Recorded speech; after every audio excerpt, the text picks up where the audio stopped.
team, and I'll be serving as your meeting host for today's virtual meeting. It's a pleasure to be with you. We also have a couple of other DHEC OCRM staff, and I would like for them to introduce themselves now. Good afternoon, everyone. My name is Christopher Stout. I am the manager of the Coastal Zone Consistency Certification section for DHEC OCRM.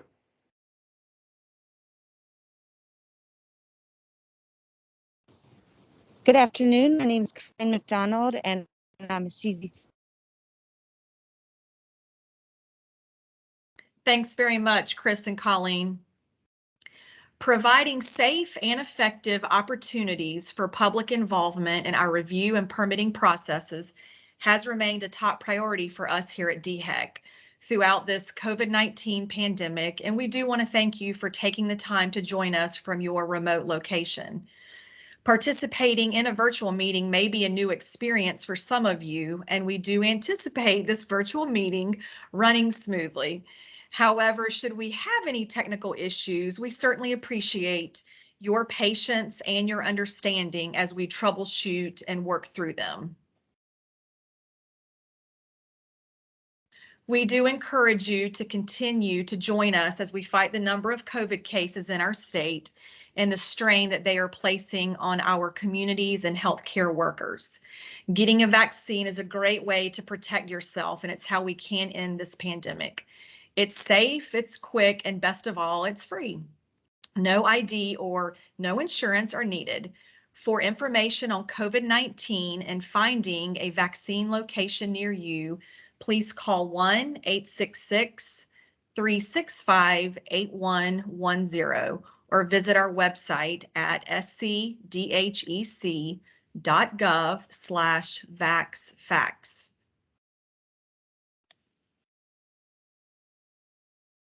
Your participation is extremely important to us, and we have gone to extensive efforts to ensure that anyone who is interested in engaging with us has the ability to do so. We are continuing to evaluate these tools and accommodations, and we do welcome your input on how we may be able to improve your experience with virtual participation. We do encourage you to close other applications running on your computer and turn off other streaming services or devices at your location for the duration of the virtual hearing.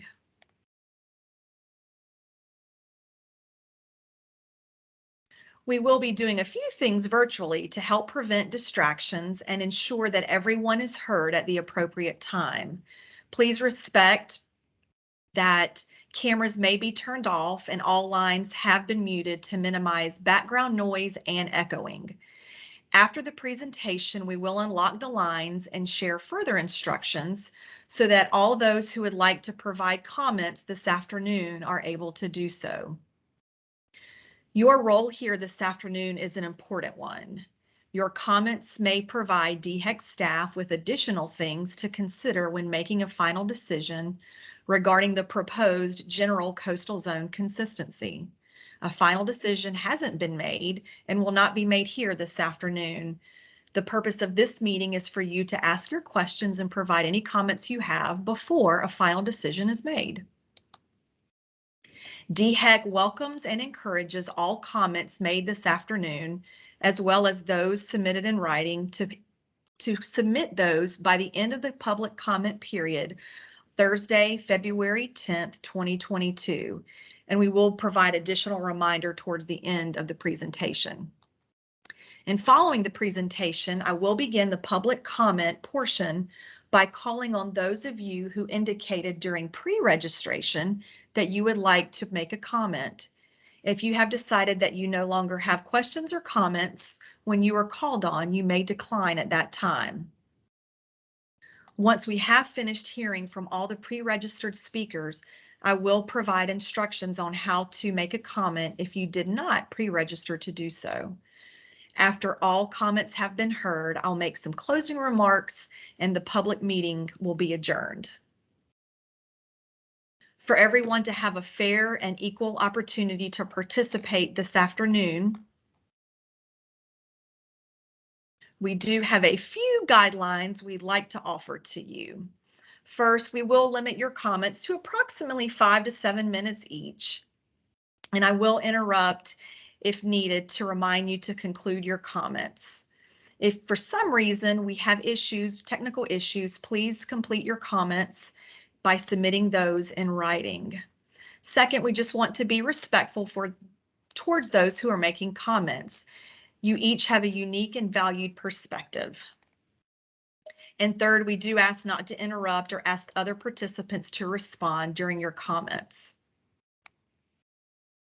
I will now call on Mr. Chris Stout to begin his presentation. So Chris? All right, thank you, Tara. For the presentation portion of the public meeting today, I'm going to try and give a brief overview of DHEC's Office of Ocean and Coastal Resource Management, a little oversight of the Coastal Zone Consistency Review process, why we established these general Coastal Zone Consistency certifications, and speak a little bit on the particulars of what is proposed in the current general Coastal Zone Consistency for small mines and how that differs from prior versions. Also discuss a little bit of our review process for the review of a general Coastal Zone Consistency, and then we will go from there into our question and answer portion of the public meeting this afternoon. So DHEC's Office of Ocean and Coastal Resource Management was established with program goals to protect and enhance coastal resources where possible while promoting responsible development. This is done through the implementation of our Coastal Tidelands and Wetlands Act, Critical Area Permitting Regulations, and the Coastal Zone Management Program document. It's done also through community planning and technical assistance that we provide to our local governments. Opportunities such as this for public participation and outreach on matters that are important to our coast. Additionally, by developing partnerships with state and federal agencies, local governments, and the academic community. This is all important, as we all know, and it's established for our coastal resources, and those resources are described here. They are our beach dune systems, there are marshes and our tidelands, our coastal waters, freshwater wetlands, sensitive habitats and threatened endangered species, significant historical and cultural and archaeological sites, as well as the state's ports and harbors. The value of these coastal resources cannot be understated, and it's why our program was established. They fuel our economy through tourism and recreation. They're important to the state's commerce, but also our fisheries are important as part of our heritage, and the storm buffer and attenuation that some of these natural systems provide cannot be understated. Regulatory speaking, that implementation of the Coastal Tidelands and Wetlands Act and our Critical Area Regulations and Coastal Zone Management Program is done through 3 portions of OCRM. One of those being our direct permitting authority that reviews projects which may have impacts to our defined critical areas, those coastal waters, tidelands and beaches, and beach dune system. These are our tidal saline bodies within our 8 coastal counties, and they are highlighted in yellow on the map here. Further expanding in that with our regulatory authorities are our indirect certification authorities. That is the Coastal Zone Consistency Review that my section performs for projects within all 8 coastal counties. We are looking at projects that require either it's a federal action, so it might be a federal agency activity, might be federal funding assistance to a local government, or a federal permit or license, or potentially an outer continental shelf plan. Additionally, we do review for state projects, state permits in the 8 coastal counties. Most commonly, these are NPDES stormwater land disturbance permits, associated water supply and wastewater construction permits, air quality permits, mining, landfills, and underground storage tanks. These are the bulk of what we review on a typical basis.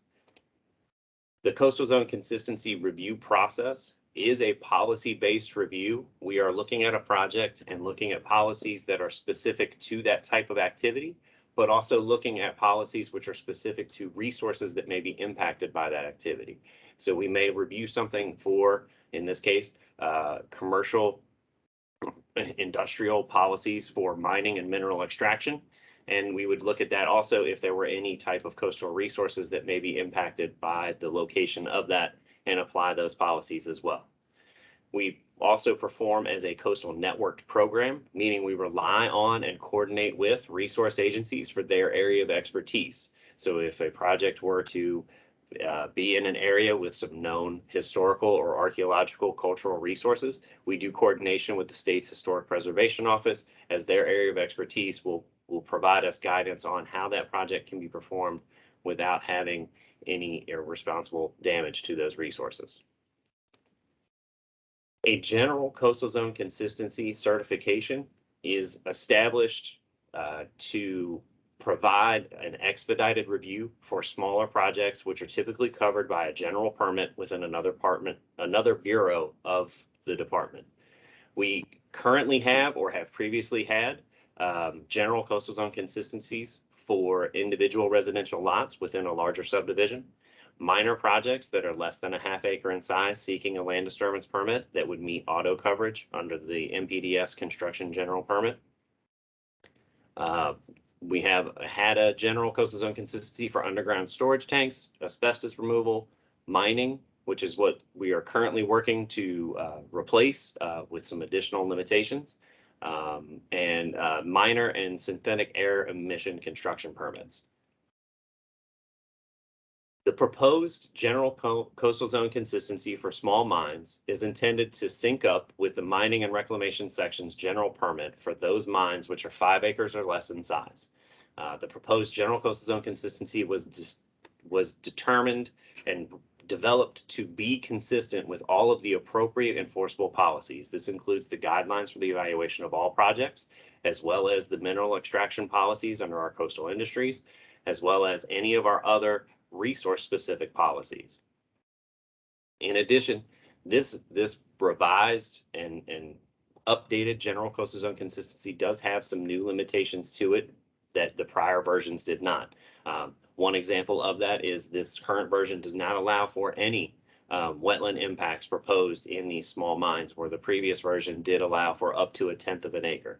So we've taken some additional steps to strengthen and direct these projects in a more responsible manner on our landscape.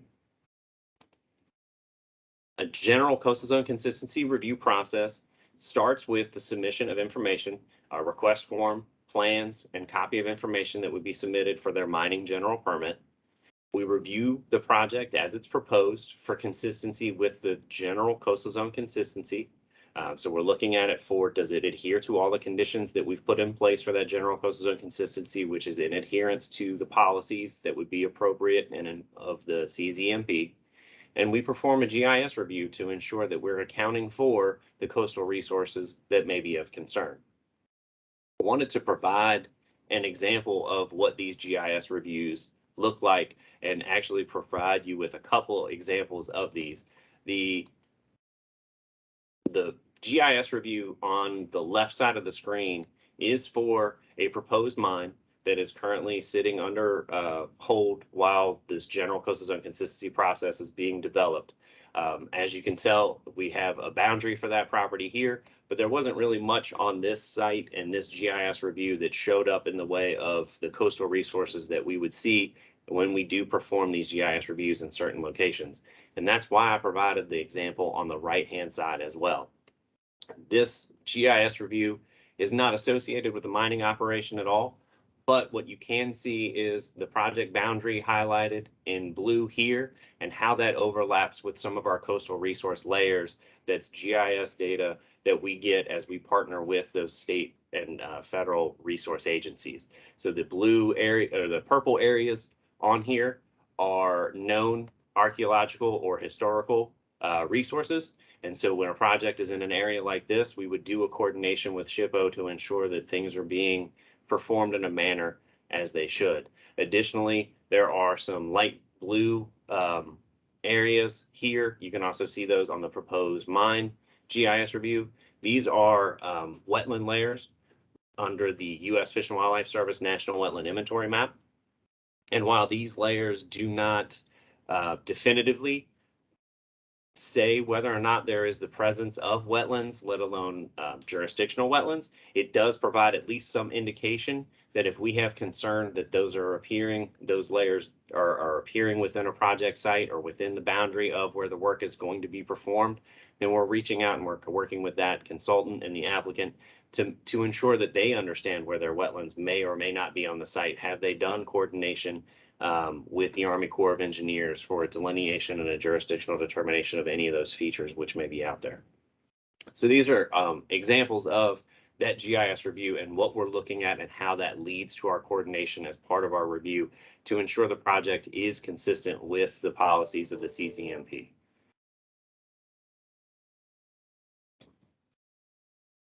As we work through that process and we do those coordinated efforts, there is then a final decision that gets made. Like I stated, the general coastal zone consistencies were developed and intended to be a form of expedited review for these smaller projects, which are supposed to be minor in nature on the landscape. And so we have a goal of trying to complete these reviews within 15 days of receipt. That is just an internal goal that we have set. There's not a regulatory mandate or a statute that's associated with that. So if we don't meet that 15 days, it doesn't mean that there's an automatic issuance, but that is our internal goal to provide for these opportunities. Now, again, the project is reviewed, going through the steps that we just discussed, and looking at it with the conditions of the general coastal zone consistency that is seeking coverage under. And if it is, and it meets those standards, then a certification memo is issued to go along with the associated state permit. If a project is not consistent with the general coastal zone consistency, we are providing an opportunity for revisions to the project. Maybe it's a reduction in footprint, a shift in the layout on the site in order to make the project consistent, or we could move it forward with a review as an individual certification. And this would mean a full review with the required public notice of that application and work through all the processes and in order to review it under the appropriate enforceable policies of the Coastal Zone Management Program.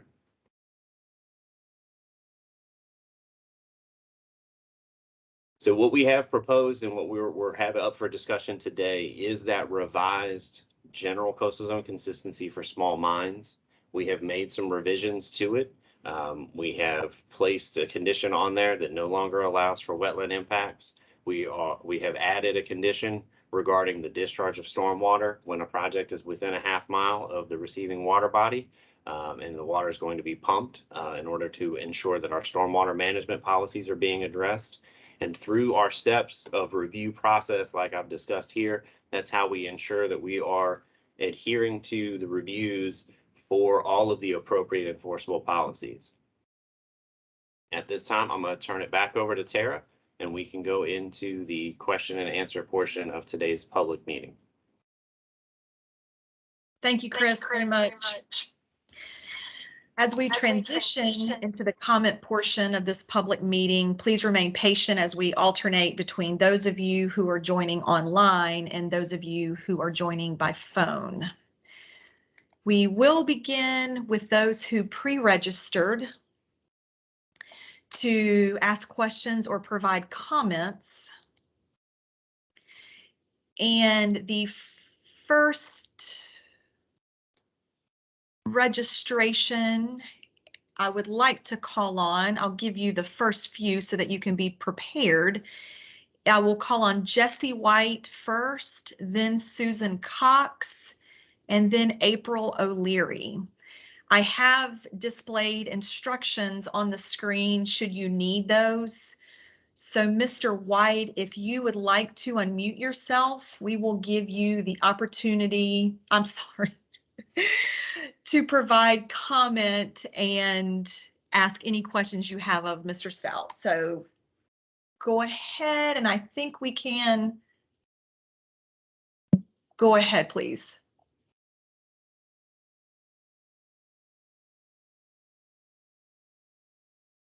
Let's try this again. Okay, Perfect. Thank you. I couldn't access the microphone, but I think I got it. Thank you. I can hear you. Thank you. Jessie White, on behalf of the Coastal Conservation League, and I am the South Coast Office Director and located in Beaufort.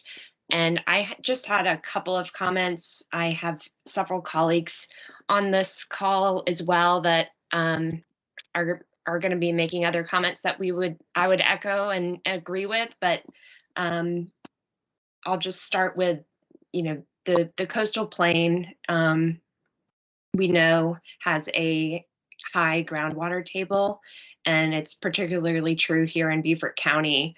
Local studies on sea level rise have illustrated that as our tides are rising, so does the groundwater table. And this has concerning implications for stormwater ponds and flooding, but also particularly for mining, which intersects with the groundwater table. Something we'd really like to see OCRM do is to take those factors into consideration in deciding whether or not it's appropriate to authorize mining operations in coastal communities, and in particular to evaluate and consider the cumulative impacts of mining in the coastal plain, how it impacts the groundwater resources, and may contribute to future flooding and the consequences of sea level rise. Thank you. Thank you very much for your comments. We certainly appreciate that.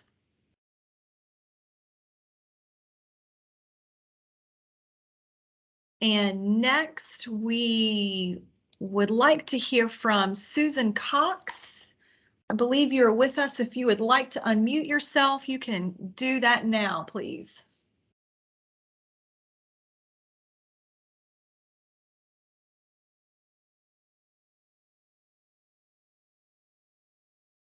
Mrs. Cox, are you with us? Can you hear me?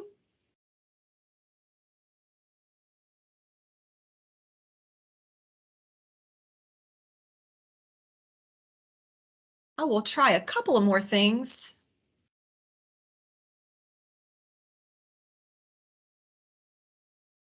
Ms. Cox, if you're able to use the chat feature and would like to, Can you hear me now? Yes, ma'am. Thank you. Go ahead. It's slow to unmute, but Okay. not surprising since I live out in Allendale and we are not known for our connectivity out here. I do have the good fortune to live in Allendale, which, as many of you may know, is on the border of the Cape Romaine National Wildlife Refuge and on the Francis Marion National Forest. And as you all probably also know, hopefully though, folks at OCRM know, the Cape Romaine is one of South Carolina's most precious ecological areas. It's one of the last undeveloped areas on the entire East Coast. It provides critical habitat for federally listed and endangered species of birds. The Cape Romaine is also one of only 4 sites on the Atlantic coast that's designated as a Western Hemisphere Shorebird Reserve Network site of international importance.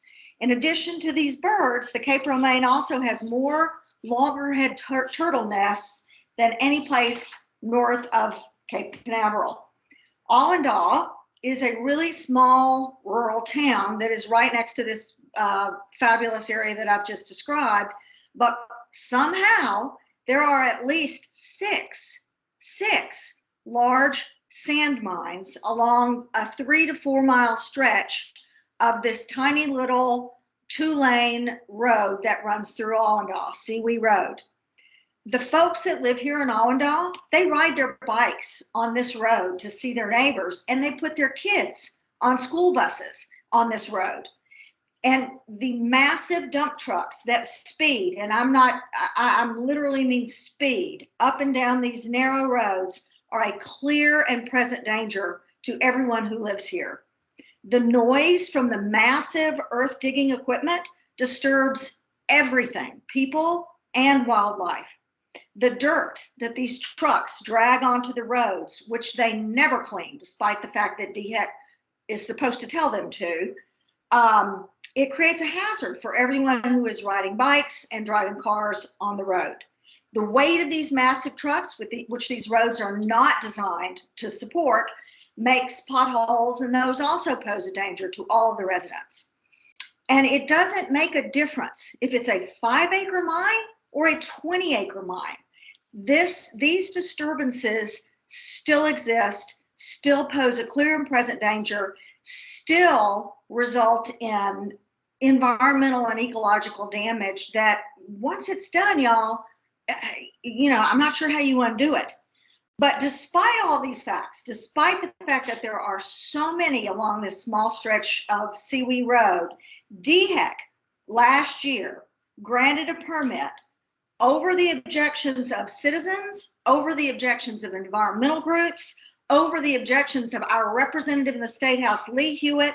Senator Campson testified and wrote written objections to the granting of this permit. He's the chairman of the Senate Fish, Game, and Forestry Committee. Our Senator Goldfinch also wrote objections and testified at a mining council hearing against the granting of this permit. Despite all of that, DHEC granted a permit to allow the owners of the King Tract land to mine the entire 1,300 acres, which is about a half a mile from the Intracoastal Waterway and the Cape Romaine National Wildlife Refuge. It is pretty unbelievable that this would occur, but unfortunately it has. Let me also note that despite the fact that, as you all know, when you have these mines, you have to dewater for the groundwater seepage that was just mentioned, and obviously rainwater that fills these pits. They don't have to dewater, but DHEC allows them to dewater. Despite the fact, well, let me back up. DHEC has people, these mine operators, report in monthly on the pH of the water that is being discharged. They were unaware, DHEC was unaware of the fact that there were over 3 years worth of violations from this same mine operator that they just granted this extension of a permit to. They were unaware of the existence of these violations until I made a phone call to ask a question. And it was only then that it came to the attention of the Bureau of Water. Despite that, and despite DHEC's own rules that you should not extend permits to violators, and repeated knowing, willing violators, DHEC did it anyway. 1,300 acres. As you know, when they dig these pits, DHEC allows them to dewater, which means they pump the water out into canals that end up in the Cape Romaine. This water, the discharge violations showed that the water was acidic. We all know that acidic water kills fish, it kills oysters, it kills other aquatic life, and then it will kill the birds and the other animals that rely on those for food. It also will affect the livelihood of the residents of this area, many of whom fish, shrimp, and oyster for a living. In addition, most of the folks in Allendale get their water from wells. Many of these wells are shallow. We don't know what's going to happen when they continue to pump out this groundwater and there's seawater rise coming in. What's going to happen to the people's wells here? And I have seen absolutely no evidence from DHEC that there has ever been a study of any sort that would provide us any information as to what these effects are.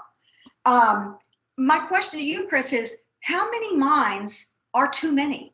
At what point will you stop allowing this destruction on the coast? Again, as I mentioned, 6 mines in a 2 to 3 mile area on Sewee Road.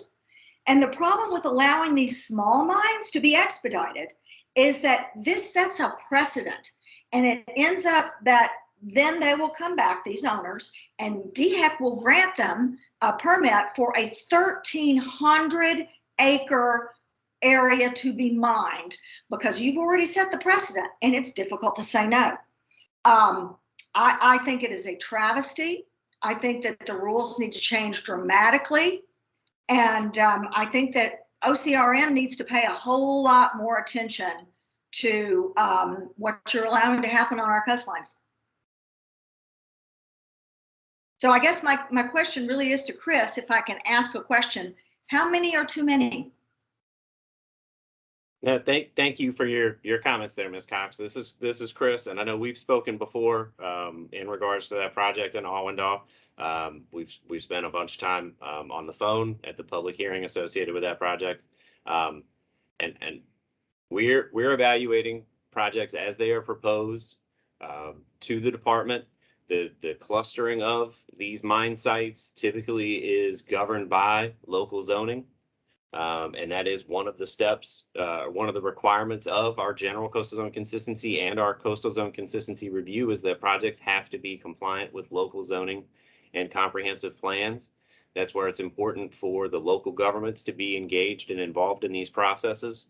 That helps steer the siting of these mine sites much more than what we have at our state level, especially through our review through the Coastal Zone Management Program. But we certainly have noted your comments, and I just would like to reemphasize that the public meeting today is about the proposed general coastal zone consistency. We're not looking at any one particular mine operation at this time, and just trying to get everybody to provide constructive comments and feedback regarding that general coastal zone consistency.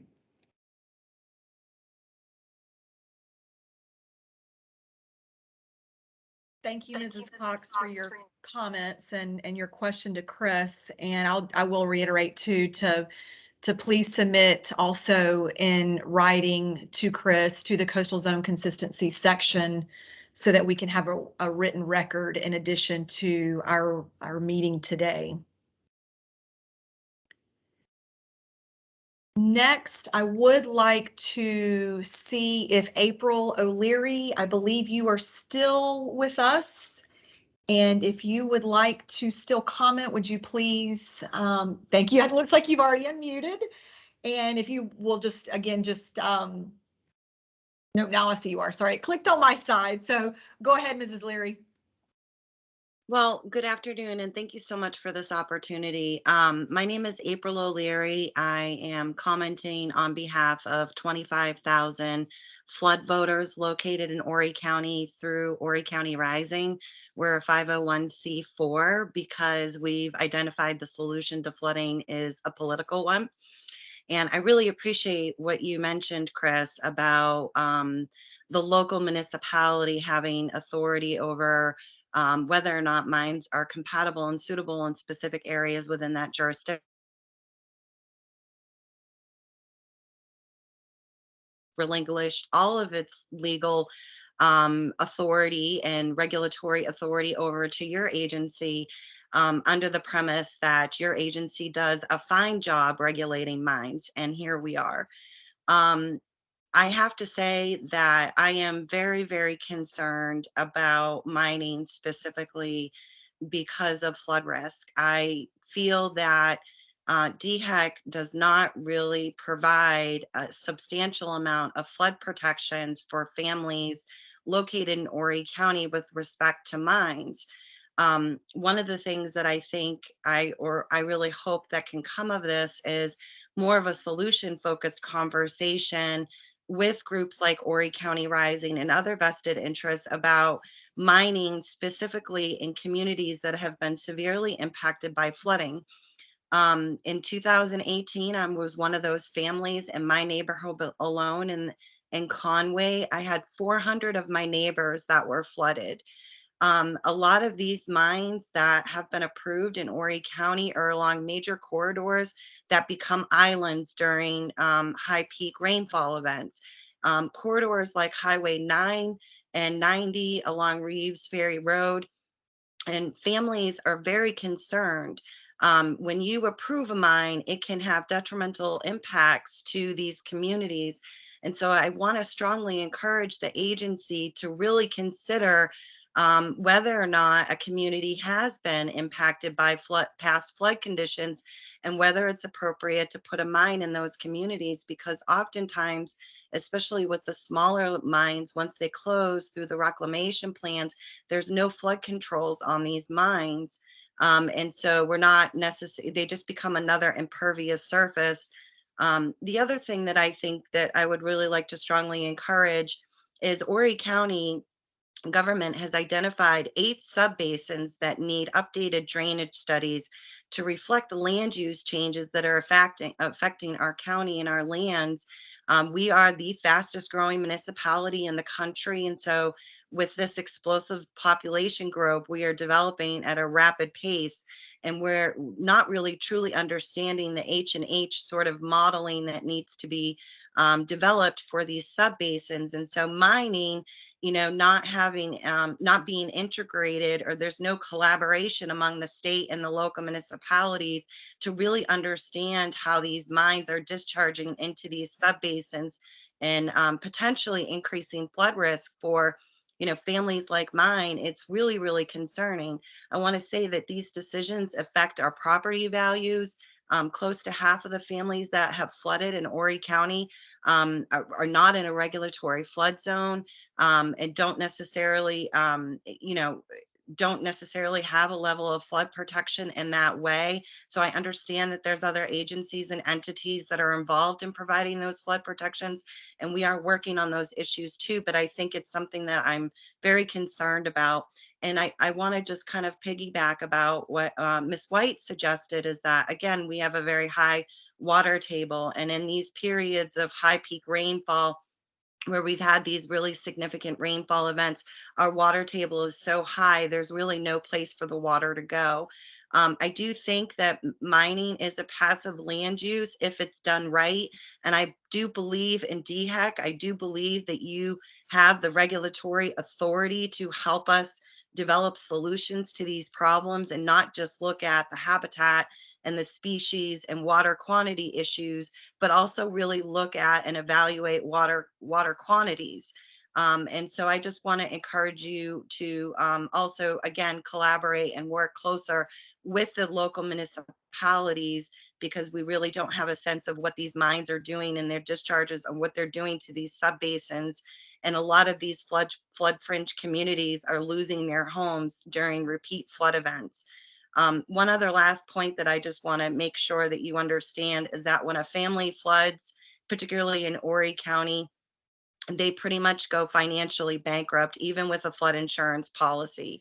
So the only way to really reduce flooding and to prevent families from going into bankruptcy and losing all of their savings and getting into a tremendous amount of debt is to prevent these impacts in the first place. So if you could please, work with your colleagues, and I encourage all of the wonderful people on here to also reach out to their representatives to try to come up with some solutions surrounding some of these concerns. And again, thank you for the opportunity.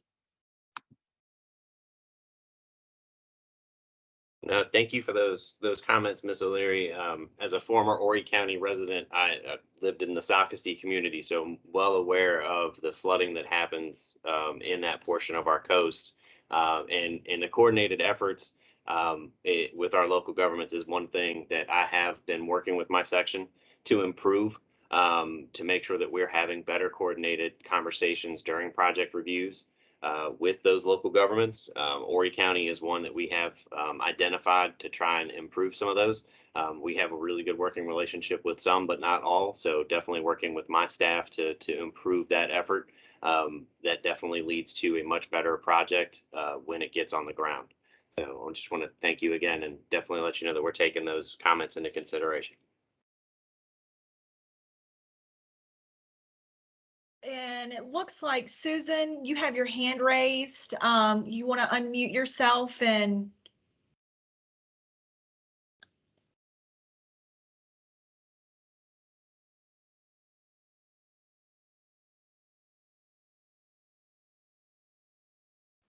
Susan, can you hear us? Yes, can you hear me now? There you go. Yes, ma'am. Go ahead. It just takes forever. I apologize. Sure, no problem. In response to my question about how many is too many, you mentioned about the local zoning folks and the local zoning regs and the town councils.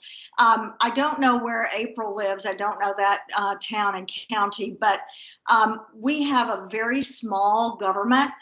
They are not necessarily versed in flooding issues and environmental impact issues. They rely on OCRM and DHEC, the Department of Health and Environmental Control, to help with those kinds of issues, because that is your job. That is not their job as zoning, as people who pass zoning laws. So it seems a little like passing the buck to suggest that this should be simply a local zoning issue and not the responsibility of the people who are supposed to know more about the effects of these activities on our environment, on flooding, on wells, on all of the things that, you know, public safety, all of the things that affect the populations in these areas.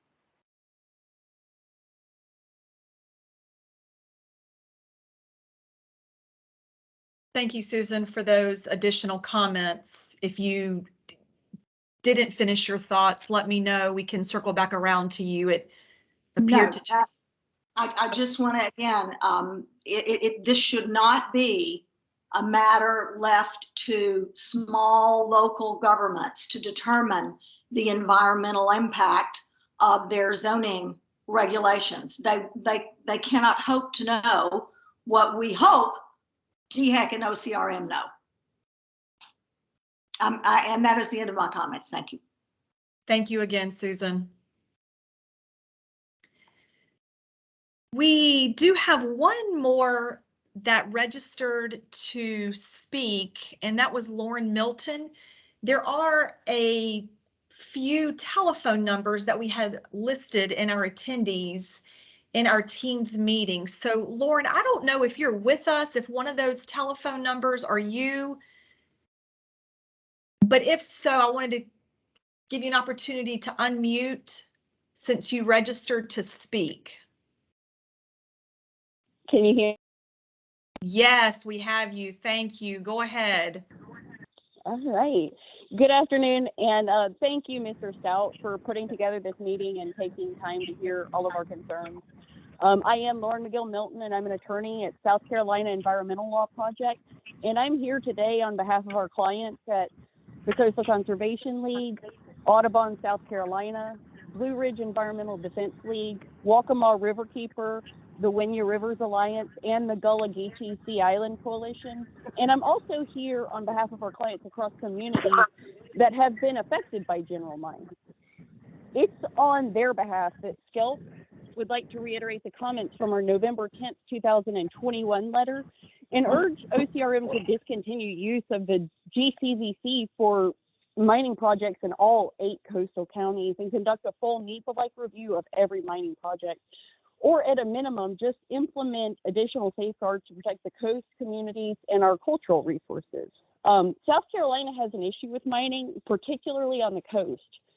Several of South Carolina's most precious resources are concentrated in our coastal areas where we're already staring down the barrel of the effects from climate change and sea level rise. Just a couple years ago in 2020, the Virginia Institute of Marine Science issued a report that sea level in the United States is rising faster on the east and Gulf Coast than it is on the west coast. So if South Carolina is on the forefront of the threat, it should be on the forefront of prevention and protection. And that alone should justify a full NEPA-like review of every mining project that proposes to impact the South Carolina coast. We're also concerned that most communities are never aware that a mine is coming into their area until their lives are already affected by it. And this could be easily remedied by just publicly noticing each general CZC that the department intends to issue for a general mine on the coast. And on that note, we'd also like to see OCRM assess each mine's intention to expand at the point of application for a general CZC. We've got parts of the coast with, you know, you've heard today, a half dozen or more mines within a few miles, and those areas suffer when OCRM isn't assessing the full cumulative impact that those mines will have when they inevitably grow larger than 5 acres. We would also like to see OCRM require individual CZCs for sites that contain wetlands. We do appreciate that there's no wetland impacts allowed anymore, but we would like to see it discontinued on sites that even contain them, because the CMP section on coastal industry says that if all or part of a mining site involves wetlands, the dredging policies already apply. Our wetlands aren't just threatened from the dredging and filling that happens there. They're under attack from water quality degradation from dewatering and discharges. And we'd also like to ask OCRM to require individual CZCs for mines in the vicinity of our most precious resources, including areas where the nearest water body is on the 303 list. For waters that are impaired by pollutants, the Clean Water Act requires states to include plans to improve the water quality, to restore that water's beneficial uses.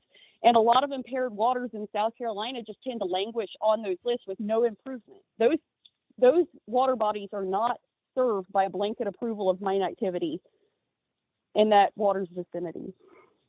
We would also like to see OCRM require individual CZCs for mines within a half mile of a coast or 2 miles of any coastal forest or public green space. Our parks improve South Carolinians' quality of life, and they promote the health of families and contribute to our cultural, economic, and environmental well-being. And the department should work to protect the community by doing a deeper dive on projects that will impact the quality of our coast and our parks. And we also like to ask OCRM to discontinue the use of CZC for operators with previous violations. There is no goal for environmental protection that is served when an operator who has already demonstrated that they have no issue willfully violating our laws, if they're allowed to fast track permitting to continue degrading our coast.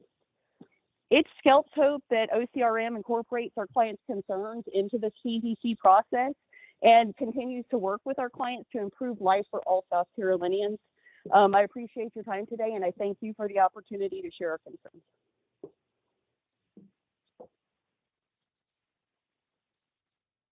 Thank you for your comments, Lauren. There's certainly items in that list that we have taken into consideration from the comment letter when you provided that.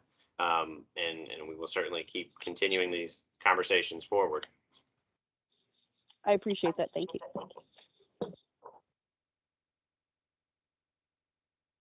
Thanks again, Lauren. We sure appreciate it.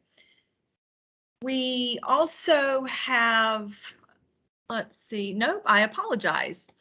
That is all that we have for pre-registrations.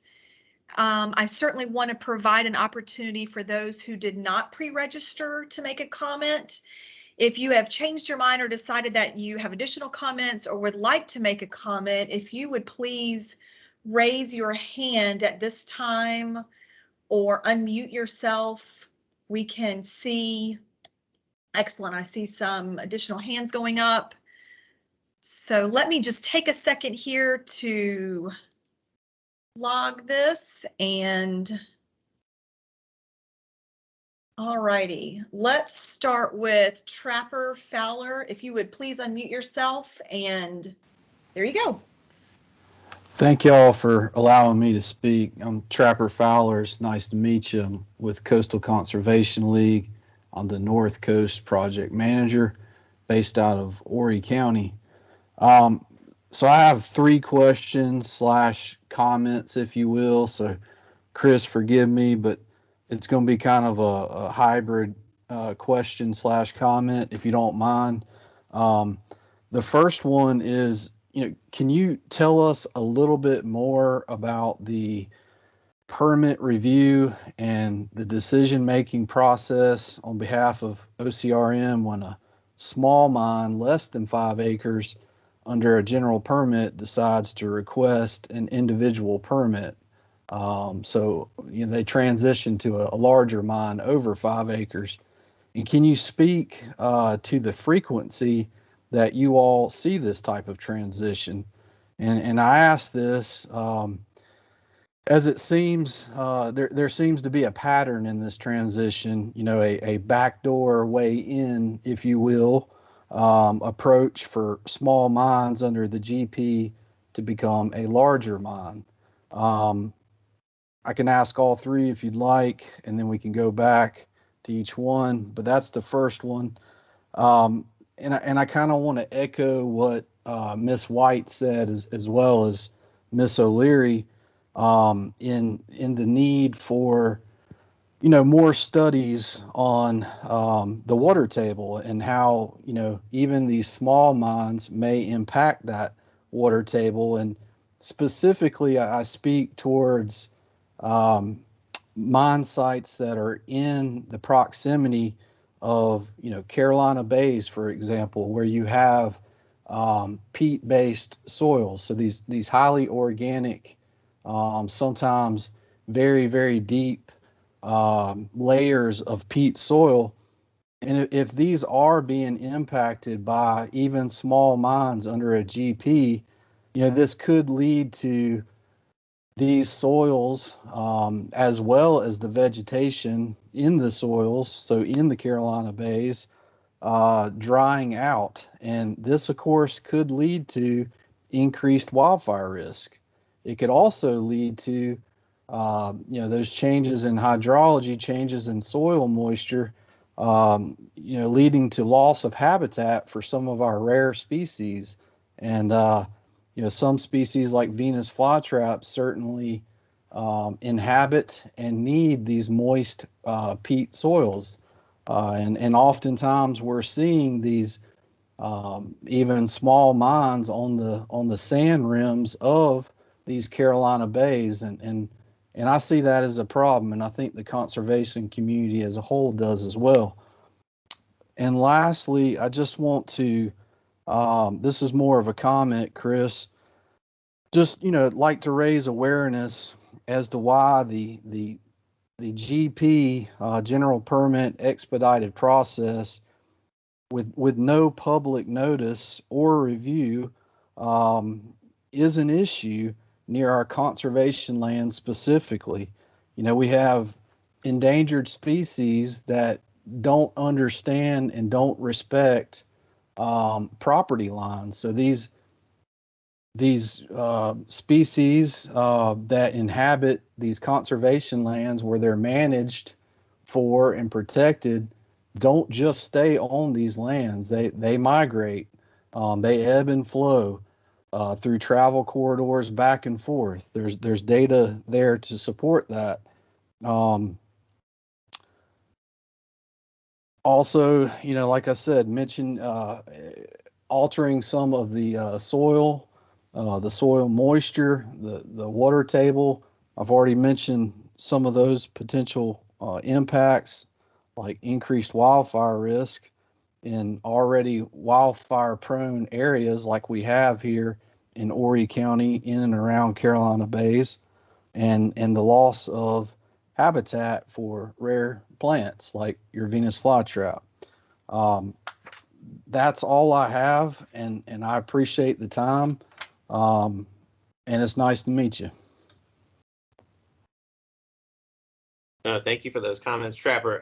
To kind of respond to those and your questions, as a mine, if it gets approved under the general permit 5-acre mine, then later they choose to expand it into an individual permit mine to whatever that acreage is that they're going to stretch that out to. We work back through our full policy review. So at that point, the general coastal zone consistency is no longer applicable for that expansion, and it's just a policy-based review on the policies for mining, whatever coastal resources may be needing to be addressed. Our general guidelines for the evaluation of all projects, all 10 of those get evaluated with this. Our stormwater management policies as they relate to mines gets brought in as well. I'm not 100% sure that I have an answer to the frequency as to how often that happens.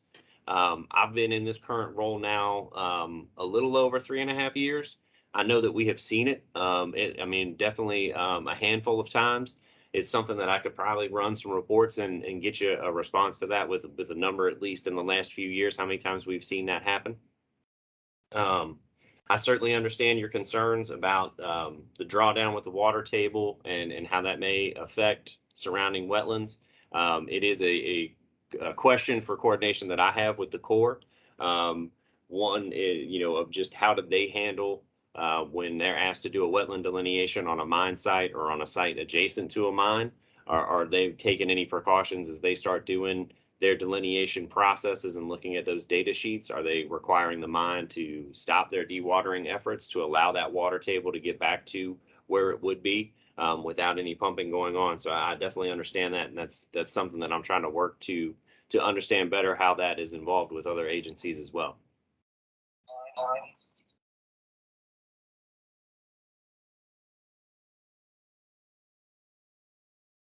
Trapper, is that everything you have? I just wanted to make sure I didn't cut you off. Yes, ma'am. I thank you both, and I'll let other folks go. Thank you. Thank you, sir. And Becky, would you like to unmute yourself and? There Good you go. afternoon. Yeah. Thank you so much for this opportunity to meet and ask questions and provide comments. We certainly appreciate it. My name is Becky Ryan. I'm the North Coast Office Director for the Coastal Conservation League. I would like to reiterate what Susan Cox and April O'Leary said about the local issues. The question of public notice for small mines is especially important in the North Coast. As April mentioned, Horry County currently has no local protections or additional communication requirements for mining. At the end of 2020, Horry County Council voted to essentially wash their hands of any oversight of mining in the county, relying entirely on DHEC to regulate it. They ended community engagement notices, mailed notices, ending the mailing of notices to immediately impacted residents, and ending sharing publicly any site maps for proposed projects. No longer do we have local meetings for public input or any notices mailed by the county. Horry County currently has 53 active mines, which constitute over 10% of the mining in the entire state. So this is a serious problem, and we need OCRM to conduct thorough reviews of small mines in the coastal zone and to provide public notice. You're our last defense to protect the coastal landscape and consider the cumulative impacts these mines are having on our hydrology, water quality, and wildlife habitats. And I would like to thank you for the revision to the permit to prohibit wetland impacts. I think that is a very welcome change. I do have one question about that, though. You mentioned using NWI to look at where there might be wetlands present. I wonder if you could also consider looking at soil types for determining the presence of wetlands, or even the historic presence of wetlands. Sure. So with that, what we utilize those NWI maps for is, as we're doing that GIS review, there is other information out there that we also do rely on. The Corps of Engineers has a website where they put out all of their jurisdictional determinations and permits. So they have a permit finder that we utilize that as well. In addition, we get copies of delineations from the Corps when those are performed. So we're looking through all of that because there is an understanding, right, that those NWI maps, there are errors in those, and they also don't, truly denote whether or not we're talking about a jurisdictional wetland that the Corps of Engineers would have to also take some sort of regulatory action on, or if we're looking at just an isolated wetland that would just be a water of the state and encompassed in by the Coastal Zone Consistency Review. So we do look at more than just that NWI, but that's just kind of a first blush indicator for us if we need to have further conversations with that consultant and applicant about the potential for wetlands on their site. Great, thank you.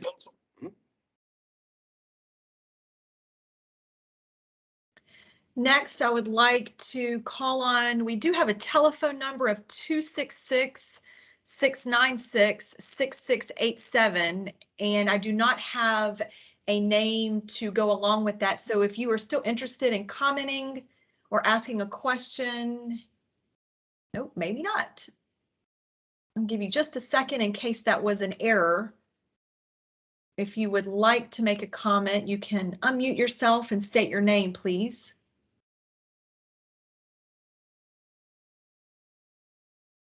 And I see your hand raised again on the 6687 number.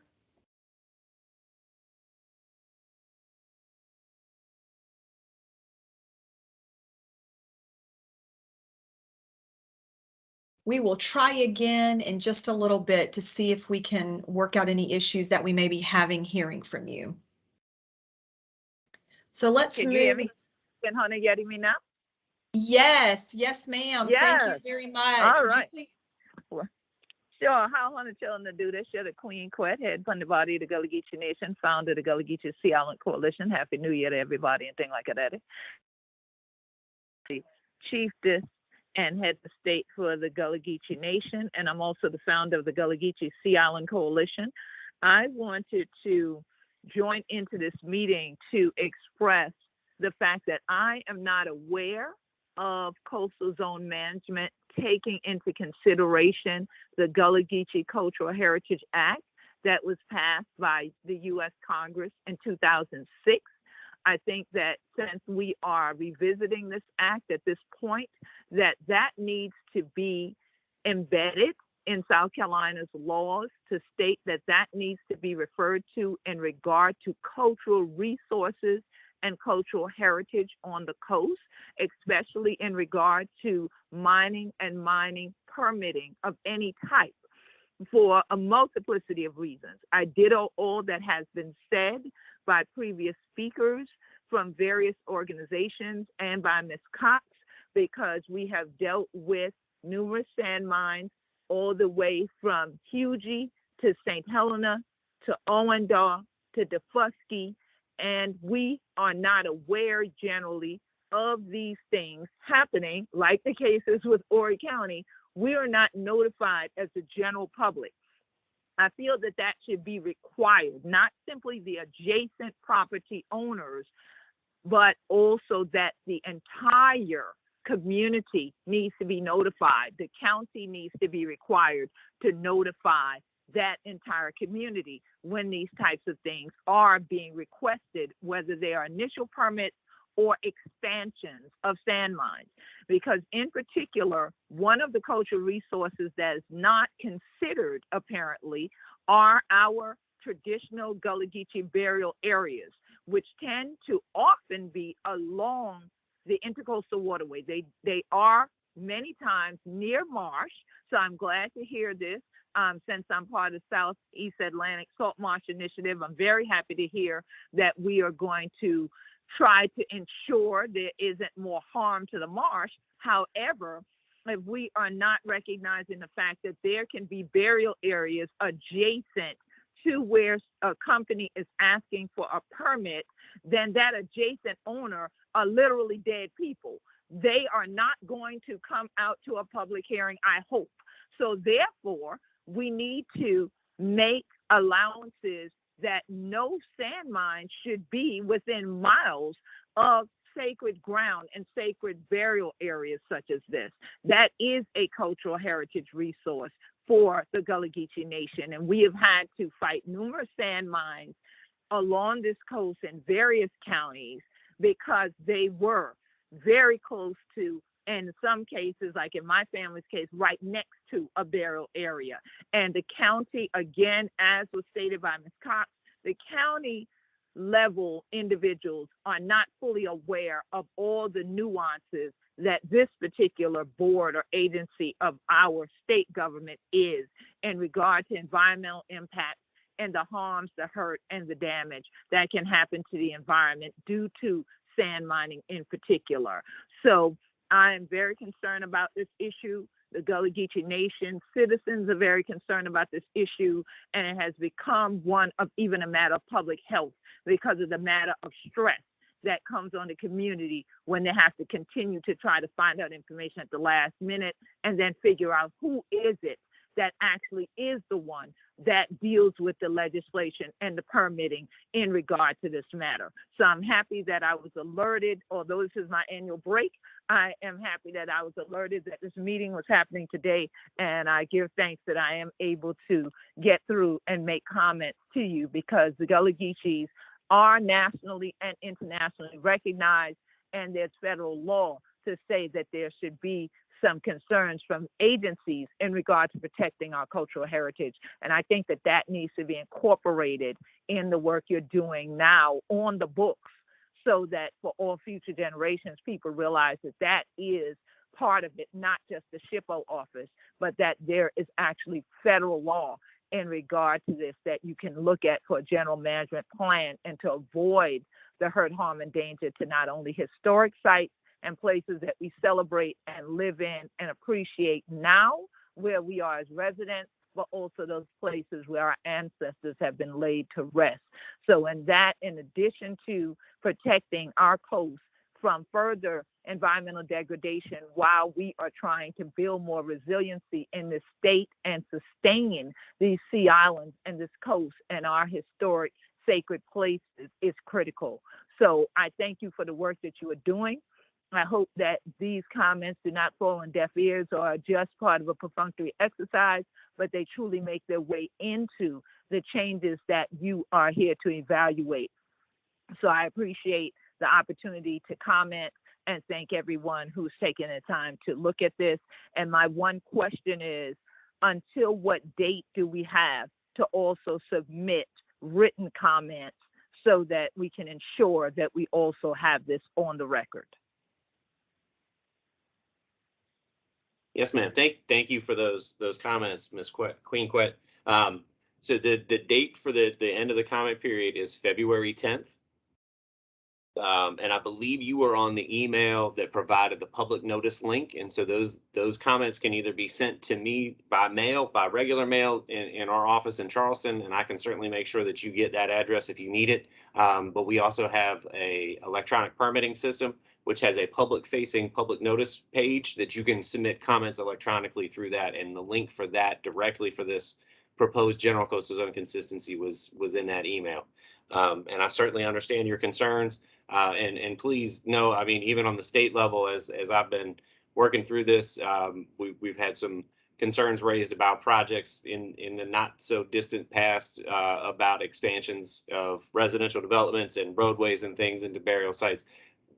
Burial sites and graves is a totally separate set of state law and statute that we are aware of. And that does come into consideration with what we're doing, and that does require a completely different set of coordination. But we have been doing that. We are absolutely willing to do that and make sure that the right things happen with those areas.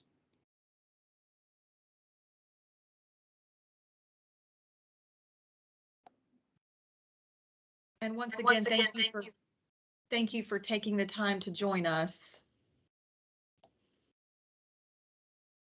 And we have 708-4887 with your hand raised. If you would like to unmute and state your name, that would be great.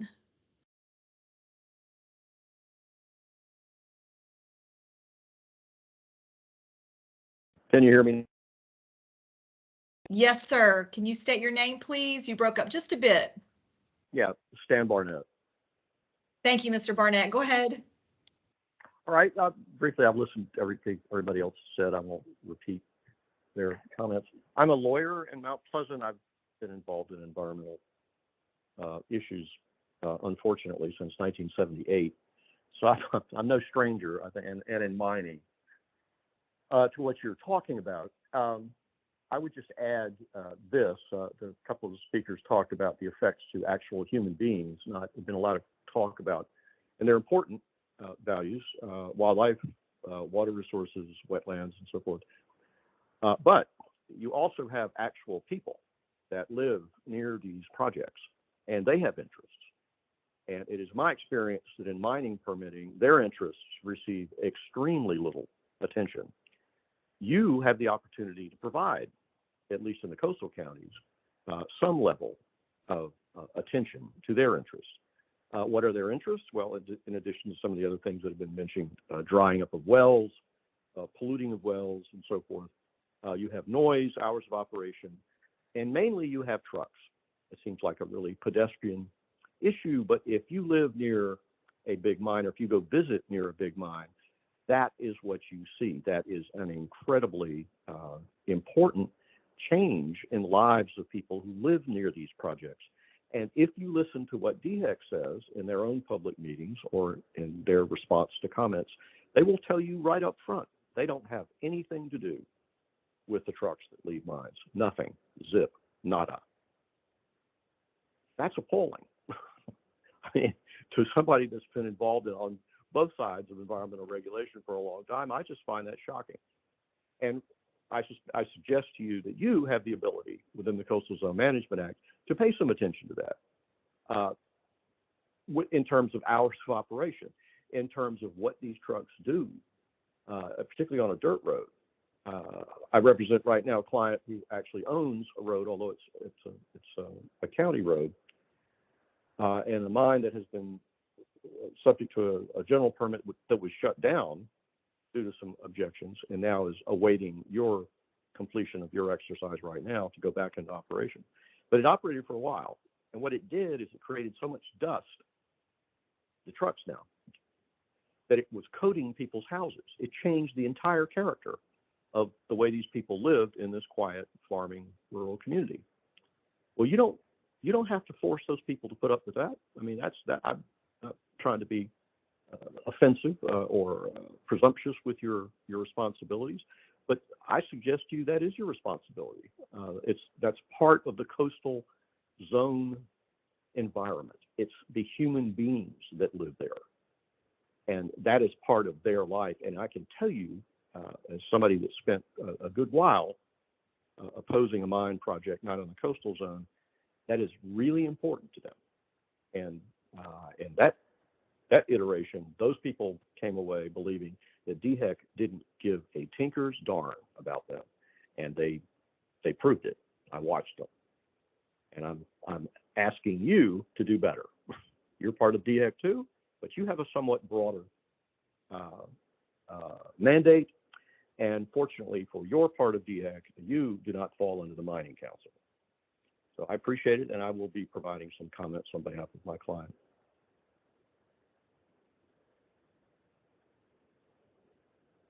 Thank you for those comments, Stan, and we'll certainly take those into consideration and look at how that fits within our policies and our review.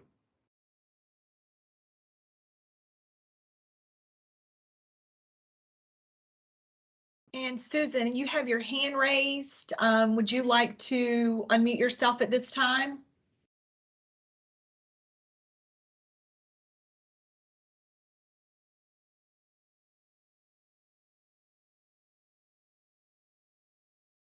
Mrs. Cox, Mrs. Cox, if you can hear me.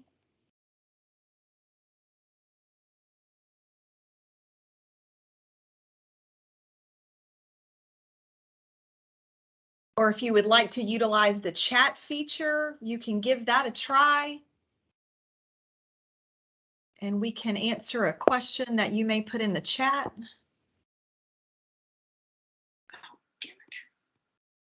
Oh, can you hear me now that I just said, oh, damn it? Yes, we can. Loud. No, it's great. Go ahead, Susan. It just takes forever for some reason to get the thing to unmute. I wanted to ask a few.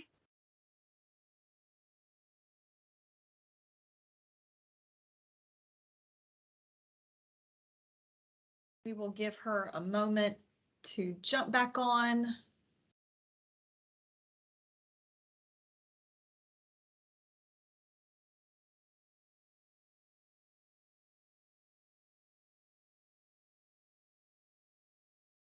Can you? Yes, can you? Yes, we can. Yes, ma'am. Go ahead. I don't know if that was on purpose or why, but I got thrown off the meeting. Oh no, I apologize for that. I am teasing on that account, but I did have a couple questions to ask based on comments that other people have made, and my continued confusion with respect to a question that I've asked and that Becky and April both commented on, the fact that their county apparently has no zoning. Well, they've said that they're not going to have anything to do with zoning. Quinquet also reiterated my point that these local zoning authorities do not possess the information or the the statistics, the ability to run any sort of tests. They don't have the ability to do that. So I reiterate my question to you, Chris. How much is too much, And what is OCRM prepared to do in terms of studies, in terms of, I don't even know what. I don't always know the questions to ask. And my point is, it should not be up to me as a private citizen to be responsible for asking all of the questions, because my knowledge base is not anywhere close to what yours is with respect to environmental issues. It should not be up to me, as asked by the Mining Council when we asked them to review the King Tract, that I had no evidence of there having been harm. Is it my job as a private citizen to engage in studies to see if there has been harm to the animal life because of the repeated and knowing discharge of acidic water into the Cape Romaine? That's my job. So I come back to my issue with zoning. I agree with the gentleman who just spoke. It should be your purview to be able to say no when there are too many of these mines in one area and you have a local zoning board that is not as prepared as you are to understand and apply the appropriate restraints. That's kind of a comment and a question as to how are you going to address that going forward? Because we have indicated in this meeting that it is an issue, not just here in Allendale, but obviously in other places as well. That's question one. Question two, which I think Trapper brought up, I would like to know the number of the frequency of the transition from these small mines that the public gets no notice of to a larger mine that at which point it's too late for us to react to. That was exactly what happened in my understanding of the King Tract. They did a 5-acre mine, and then they came to you and to DHEC to ask for an expansion of the area that could be mined to 1,300 acres. Say that again to yourself, 1,300 acres that's eligible to be mined. Okay, I would like to know what that number is. What is the frequency of transition? My third question, does OCRM have any responsibility in the monitoring process for the water discharge? Again, years worth of violations by this one operator that has now been given an additional permit to expand. What is OCRM's responsibility with respect to water discharge? And my fourth question also kind of mirrors what the gentleman who just spoke, Peter, I can't remember the names, I'm sorry, because it's not on the screen. With respect to the groundwater and the effects that these mines have on people's wells. We all live on well water out here. I am not aware, and perhaps you can tell me if I'm just not aware, of any studies that DHEC has ever done or OCRM has ever done to look at what the effect of, how many mines did I say are in this area? 6? What effect that has on the wells of the people nearby, particularly those people who have older wells that are shallow. Can you tell us what studies you have done that protect the people? And that's the end of my 4 questions.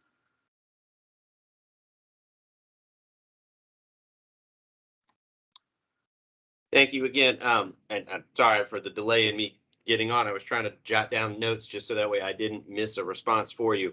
I can certainly, like I offered before, I will look into the numbers on those transitions. I'm not aware of what that number is right now, but I certainly can run some reports of what we have reviewed and make some comparisons there, and certainly we'll follow up with you on that. Likely we'll need to coordinate with our mining section as well, just to make sure that what I'm looking at is accurate data from our standpoint with what they have. I understand the concerns with local zoning. I'm aware of what happened in Horry County with that. My understanding was that was more of the county was requiring some permits, that there were legal questions as to what they were allowed to do. I'm not fully versed in that situation. I don't know that we have a mechanism by which for me to say too much is this is too much in a given area.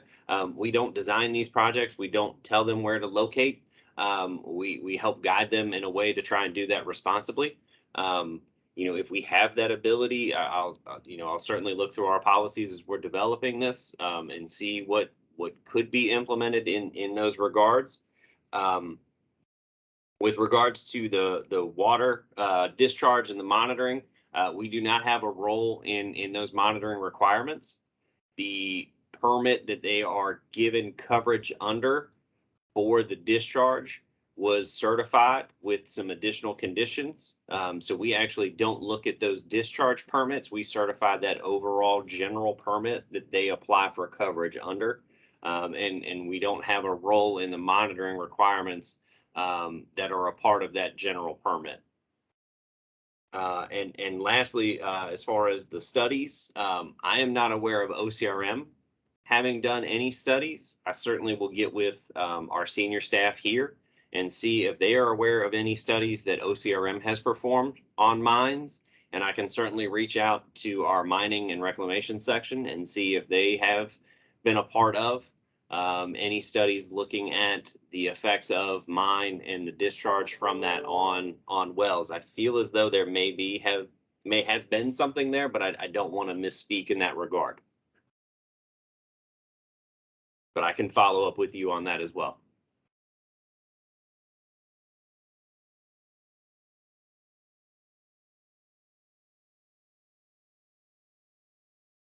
It looks like there are no other hand raised. So I wanted to give just another opportunity if you have any more comments or questions, if you'd like to raise your hand or unmute yourself. *6 to unmute yourself.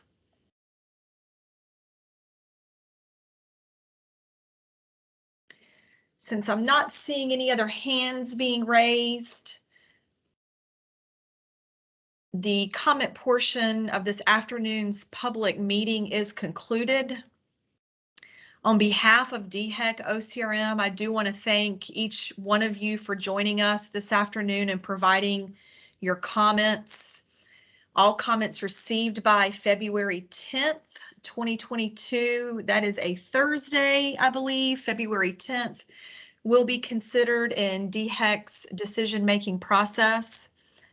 Once a final decision is made, DHEC OCRM will provide notification to all who requested to be notified of this decision. And you have the right to request a final review of any permit decision made by DHEC OCRM. The final review request must be submitted in writing to DHEC's clerk of the board, along with a filing fee within 15 days after notice of DHEC's permit decision has been mailed. Finally, if you do have any further questions or comments, or if you are interested in discussing specific aspects of this proposed general coastal zone consistency certification, we encourage you to reach back out to Chris. He is our manager of the Coastal Zone Consistency section. So on behalf of the DHEC OCRM team, we thank you for your attendance and comments this afternoon. The time is now 3:25 p.m. and this meeting is officially adjourned. You may disconnect at this time. Thank you very much.